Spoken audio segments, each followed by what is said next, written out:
형통의 사람 요셉과 함께 오늘 두 번째 말씀 창세기 37장 12절에서 28절 말씀입니다. 하나님의 꿈은 고난과 시련을 통과해야 꽃이 피고 열매를 맺을 수 있습니다. 우리는 그 증거를 요셉을 통해서 볼 수 있습니다. 요셉이 꿈을 꾸었습니다. 형들의 곡식단이 요셉에게 절을 하고 또 해와 달과 11별이 요셉에게 절하는 꿈을 꾼 것입니다. 자, 꿈을 꾸었으면 우리 같으면 속으로만 생각하고 혼자 간직할 것입니다. 그런데 요셉은 그게 아니에요. 형들에게 말을 합니다. 형들이 싫어하는데도 자, 형님들이요, 내가 꿈을 들어보십시오 하고 계속해서 꿈을 선포합니다. 그러니까 요셉이 그 꿈을 마음속에 품고만 있을 때는 아무런 일이 일어나지 않았습니다. 그런데 꿈을 말하는 거예요. 그러니까 형들에게 미움을 받은 것입니다. 자, 그런데 형들에게는 미움을 받았지만 창세기 37장 11절 말씀 보니까 그러나 그 아비는 그 말을 마음에 두었더라 그랬어요. 아주 중요한 그 말을 마음에 두었더라. 그러니까 요셉이 그 꿈을 마음에 둔 것이 아니죠. 그 말을 마음에 두었다 그랬습니다. 요셉이 꿈을 꾸고 말을 했어요. 선포했습니다. 꿈대로 된다. 하나님이 나와 함께 하신다. 하나님이 도와주신다. 하나님은 내 꿈을 이루어 주실 거야. 주님이 나에게 그러셔서 나를 도와주신다고 이렇게 입으로 시인하고 시인했더니 어떻게 됐습니까? 마침내 그 꿈이 이루어진 것입니다. 그러니까 하나님께서 주시는 꿈은 반드시 이루어지게 되어 있는 것입니다. 말이 씨가 된다는 속담이 있어요. 말이 씨가 된다. 자, 씨가 땅에 떨어져야 뿌리를 내리고 성장하는 것입니다. 씨가 땅에 떨어지지 않으면 그대로 있는 거예요. 땅에 떨어져야 뿌리를 내리고 성장하는 거예요. 자, 그렇다면 여러분 인생에 지금 축복의 씨앗이 뿌려졌습니다. 우리에게 7년 풍년이 기다리고 있습니다. 그렇다면 우리도 계속해서 선포를 해야 돼요. 씨가 우리의 지금 심령에 떨어졌잖아요. 축복의 씨앗이. 그러니까 주님이 그러셨어. 나를 도와주신대. 나와 함께 하신대. 나는 반드시 잘 될 거야. 이렇게 선포하라는 것입니다. 그래야 그 씨가 성장을 할 것 아닙니까? 씨가 성장하도록 뿌리를 내리고 성장하도록 계속해서 말을 하라는 것입니다. 우리가 포기하지 않는다면 하나님의 역사를 막을 방법이 없습니다. 하나님의 축복을 누가 막겠습니까? 여러분, 하나님이 복을 주시겠다는데 누가 막겠어요? 아무리 어려운 지금 상황이 있다 할지라도, 앞이 캄캄하다 할지라도 하나님은 일어서게 하시고 회복되게 하시고 정말로 길이 열리게 하실 줄로 믿습니다. 하나님이 주신 이 비전, 꿈을 아름답게 이루어가시기를 주의 이름으로 축복합니다. 자, 오늘 말씀을 보니까 요셉이 형들을 이제 찾아서 세겜 땅에 도착을 합니다. 그런데 이미 형들이 세겜 땅을 떠나고 없어요. 자, 요셉은 거기서 그냥 돌아올 수 있었지만 사람들에게 물어서 도단으로 갑니다. 우리는 여기서 꿈을 가진 사람의 특징은 순종이라는 것을 알 수 있습니다. 꿈을 가진 사람, 비전이 있는 사람은 순종하는구나. 그러니까 순종하는 사람이 복을 받는 거예요. 요셉이 도단까지 가지 않았으면 구덩이에 빠질 일도 없습니다.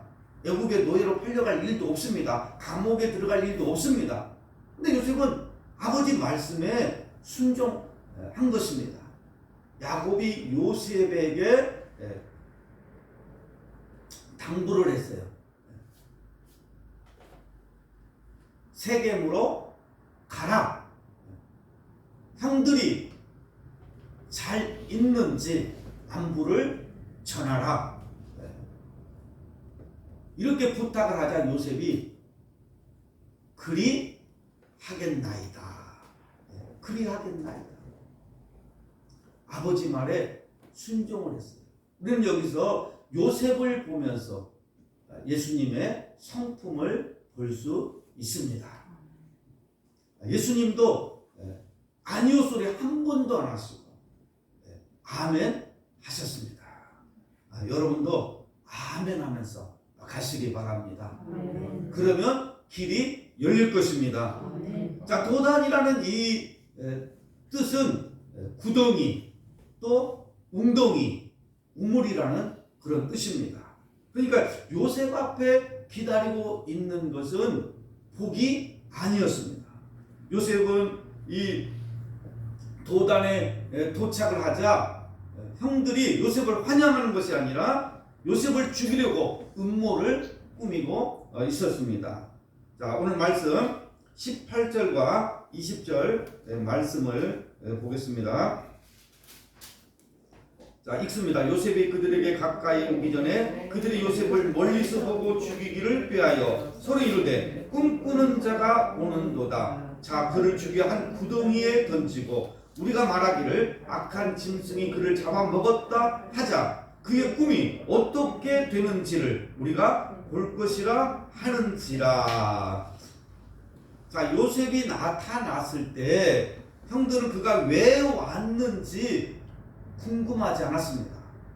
그냥 죽일 생각부터 한 거예요. 요셉의 형들이 왜 그런 생각을 했습니까? 요셉이 꿈 때문입니다. 형들은 요셉을 꿈꾸는 자 이렇게 말합니다. 그러면서 우리가 그를 죽이면 그 꿈이 어떻게 되는지 보자. 자기들이 방해하면 요셉이 꾼 꿈은 절대로 이루어질 수 없다고 생각한 것입니다. 그러나 형들이 알지 못하고 있는 한 가지 사실은 하나님이 주신 꿈은 그 누가 방해한다고 해서 중단되는 것이 아니라는 것입니다. 하나님이 주신 비전 누가 맡겼습니까? 하나님이 하시는 일을 누가 맡겼습니까? 요셉이 왜 구덩이에 던져졌습니까? 애굽에 가기 위해서입니다. 구덩이에 들어가야 노예로 팔려 애굽에 갈 것 아닙니까? 이것은 하나님이 요셉을 축복하기 위한 하나님의 역사입니다. 그래서 로마서 8장 28절에 우리가 알거니와 하나님을 사랑하는 자 곧 그 뜻대로 부르심을 입은 자들에게는 모든 것이 합력하여 선을 이룬다 했습니다. 근데 지금은 이해할 수 없지만 저는 이 약속을 믿습니다. 이 말씀을 믿습니다. 정말로 이해할 수 없는 일들이 내 삶 속에 일어난다 할지라도 여러분 말씀을 붙잡으십시오. 하나님의 말씀을 붙잡고 있으면 반드시 그 말씀대로 되는 것입니다.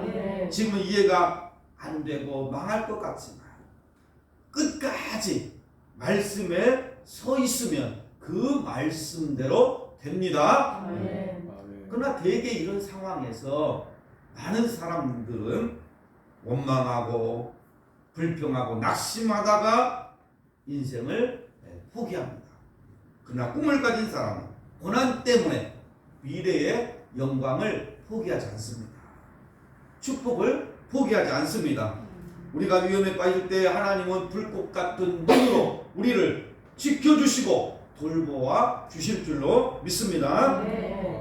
자, 21절에서 22절 말씀을 읽어 내려갑니다. 루벤이 듣고 요셉을 그들의 손에서 구원하려 하여 이르되 우리가 그의 생명은 해치지 말자. 루벤이 또 그들에게 이르되 피를 흘리지 말라. 그를 광야 그 구덩이에 던지고 손을 그에게 대지 말라 하니 이는 그가 요셉을 그들의 손에서 구출하여 그의 아버지에게로 돌려보내려 함이었더라.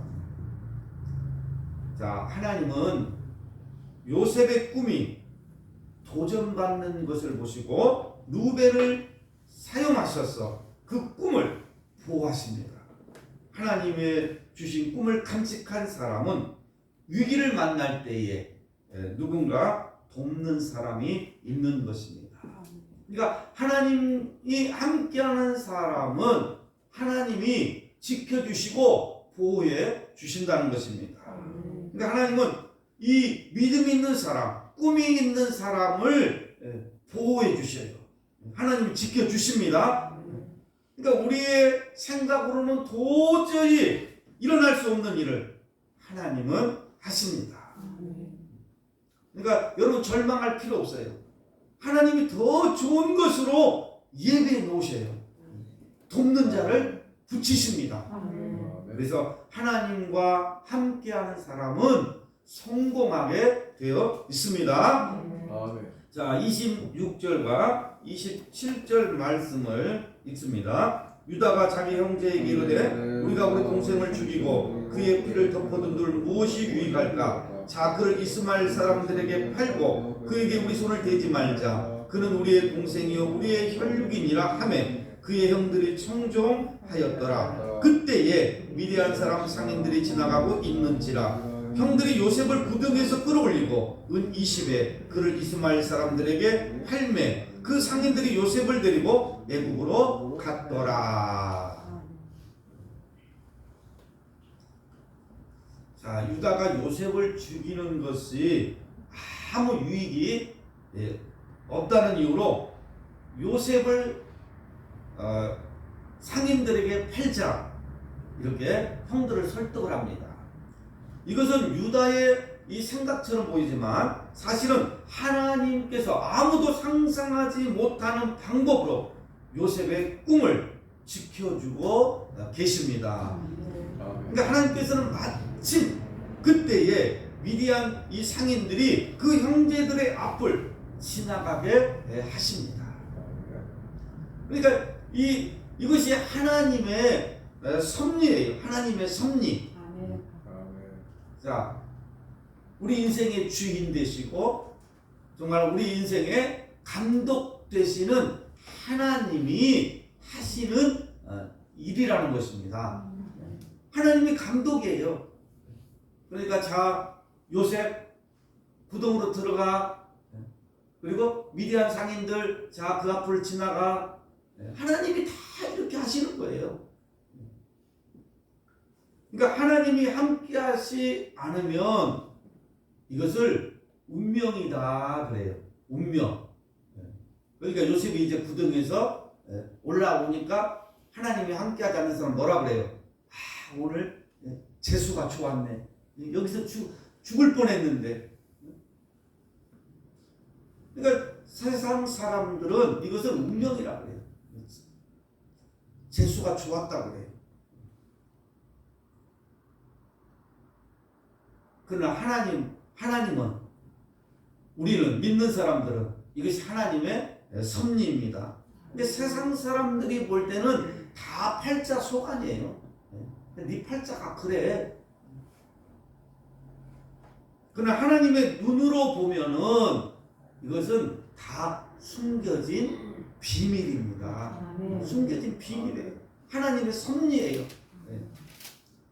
놀랍게도 요셉이 팔려간 곳은 그 많은 사람들 중에서도 애굽의 시대장 바로의 집입니다.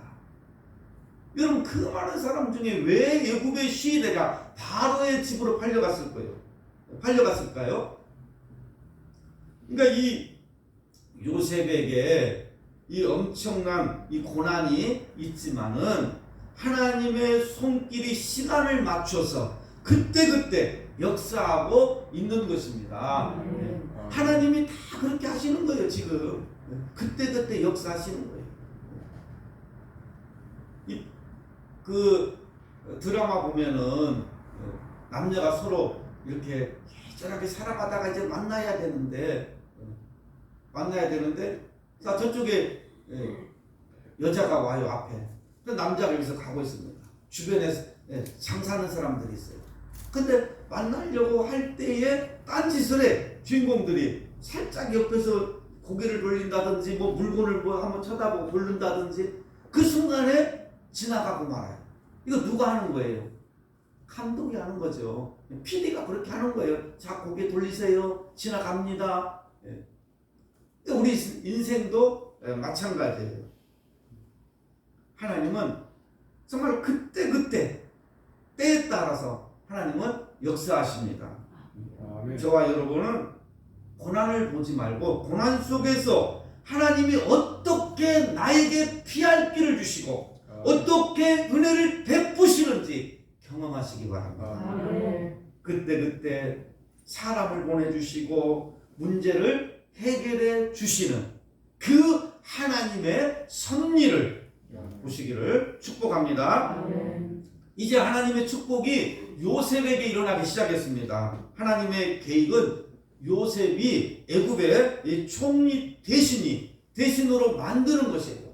이게 하나님의 섭리예요. 그렇기 때문에 요셉은 다른 집이 아니고 왕의 시대장인 보디발의 집으로 팔려간 것입니다. 이것이 바로 하나님의 계획이요 하나님의 섭리인 것입니다.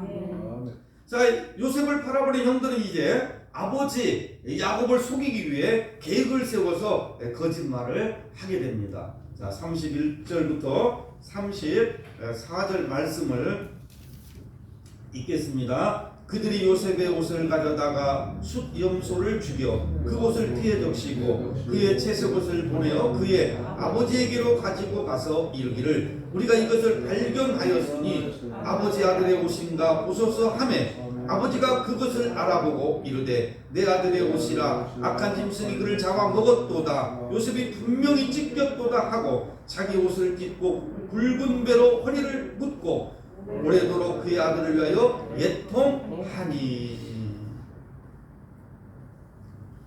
자, 요셉의 소식을 들은 이 야곱은 자신의 옷을 찢으면서 통곡을 합니다. 이것이 지금 요셉이 애굽으로 지금 구덩이에 빠지고 애굽으로 팔려간 것이 잘된 일이잖아요. 그런데 이 야곱은 나중 일을 모르잖아요. 미래 일을 모르잖아요. 그러니까 슬퍼하고 통곡을 하는 거예요. 내 아들이 이제 짐승에게 찢겨서 죽었도다. 통곡을 하고 있는 거예요. 우리는 우리 앞에 벌어진 상황을 믿음의 눈으로 보는 지혜가 필요합니다. 믿음의 눈으로 봐야 돼. 이 사건을 믿음의 눈으로 보면은 낙심할 일이 하나도 없어요. 절망할 일이 하나도 없습니다. 하나님이 나와 함께 하셔. 하나님은 나를 도와주셔. 하나님은 반드시 나를 축복하신다고 그래서 우리가 이렇게 입으로 시인하면 좋은 방향으로, 축복의 방향으로, 성공의 방향으로 내 인생이 가는 것입니다. 근데 좌절하고 낙심하고 이제는 우리 죽었어, 내 인생은 구덩이에 빠졌어 하면 나쁜 쪽으로 가게 돼 있어요. 그러니까 우리는 믿음의 해석을 잘 해야 되는 것입니다. 하나님의 역사가 지금 잘 진행되고 있잖아요. 하나님 역사가 잘 진행되고 있는데 이 사람들은 그것을 알지 못하기 때문에 앞날을 위해서 기뻐해야 될 일인데도 지금 통곡을 하고 슬퍼하는 것입니다. 요셉 때문에 야곱이 살게 되잖아요. 7년 흉년을 만났을 때, 양식이 없어서 굶어 죽게 생겼을 때에 야곱이 요셉에게로 가서 살게 되잖아요. 그것을 알지 못하니까, 나중 일을 알지 못하니까 지금 슬퍼하고 통곡하고 있는 것입니다. 그러나 야곱이 슬퍼하고 있는 사이에도 실제로는 하나님의 축복이 진행되고 있었습니다. 요셉이 죽게 된 것을 막으셨던 하나님께서 지금 우리를 지키고 계십니다. 그리고 우리를 지키시는 분은 졸지도 않으십니다. 하나님이 지금 나를 지켜주고 계셔요. 불꽃 같은 눈으로 저와 여러분을 지키고 계십니다. 그러니까 여러분, 우리가 걱정할 일이 하나도 없어요. 주님 앞에 그냥 맡기면 돼요.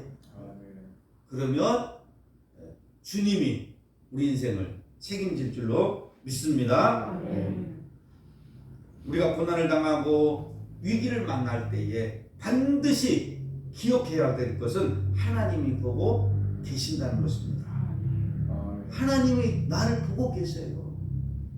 요셉이 구덩이에 빠지는 그 순간에도 하나님은 보고 계셨습니다. 형들은 요셉을 팔았지만 하나님은 요셉을 구원하셨습니다. 사도행전 7장을 보겠습니다.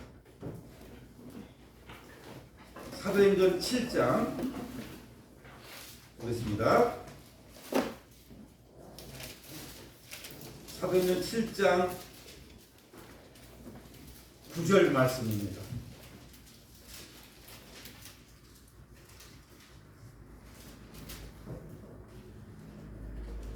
자, 9절에서 10절 말씀을 함께 읽습니다. 여러 조상이 요셉을 시기하여 애굽에 팔았더니 하나님이 그와 함께 계셔 그 모든 환난에서 건져내사 애굽 왕 바로 앞에서 은총과 지혜를 주심에 바로가 그를 애굽과 자기 온 집에 통치자로 세웠느니라. 아멘. 자, 여러 조상이 요셉을 시기했다 그랬어요. 자, 여러 조상이 누구예요? 요셉의 형들. 그래서 애굽에 팔았더니 하나님이 그와 함께 계셔. 모든 환난에서 건져내었다. 자, 요셉의 형들은 요셉을 시기해서 애굽에 팔았지만 하나님은 요셉과 함께 애굽으로 가셨다는 것입니다. 하나님이 애굽에 함께 가셨다는 거예요. 아멘. 요셉이 미디안 상인들에 의해서 애굽으로 팔려갔어요. 바로의 집에 도착을 했어요. 그때 하나님이 요셉 어서 와 하고 맞아주었다는 것입니다. 하나님이 함께 가셨다. 애굽에 요셉이 혼자 가는 것이 아니라 하나님이 함께 가셨다. 우리가 어디를 가든지 하나님이 먼저가 계십니다. 아담과 하와가 하나님의 낯을 피하여 동산 나무 뒤에 숨었지만 하나님은 다 알고 계셨습니다. 내가 하나님을 피하여 다시스로 도망간다 할지라도 하나님은 먼저와 계십니다. 그러니까 어디 하나님을 피할 생각하면 안 돼요. 하나님이 먼저가 계셨어요. 요셉보다 먼저가 계셔서 요셉을 도와주셨습니다. 그러니까 요셉 혼자서 애굽에 팔려간 것이 아니라 하나님도 동행하셨다는 것입니다. 뭐 이런 예능 프로그램이 있어요. 믿고 따라와 도시여부. 여러분 믿고 따라가면 바다에 빠져 죽습니다. 하나님을 믿고 따라가십시오. 하나님을 믿고 따라가면 소원의 항구에 도달하게 될 것입니다. 네. 하나님을 믿고 따라가야지. 누구를 여러분 믿고 따라갑니까? 요셉의 형들은 요셉을 시기하여 애굽에 팔았지만 하나님은 요셉과 함께 애굽에 가셨습니다. 그 살아계신 하나님께서 우리와 함께 하십니다. 하나님께서 나와 함께 하시기 때문에 새로운 길이 열리는 것입니다. 나의 목자가 되시고 은혜가 풍성하신 하나님의 축복이 저와 여러분에게 함께하기를 축원합니다. 기도하겠습니다. 하나님 아버지 감사합니다.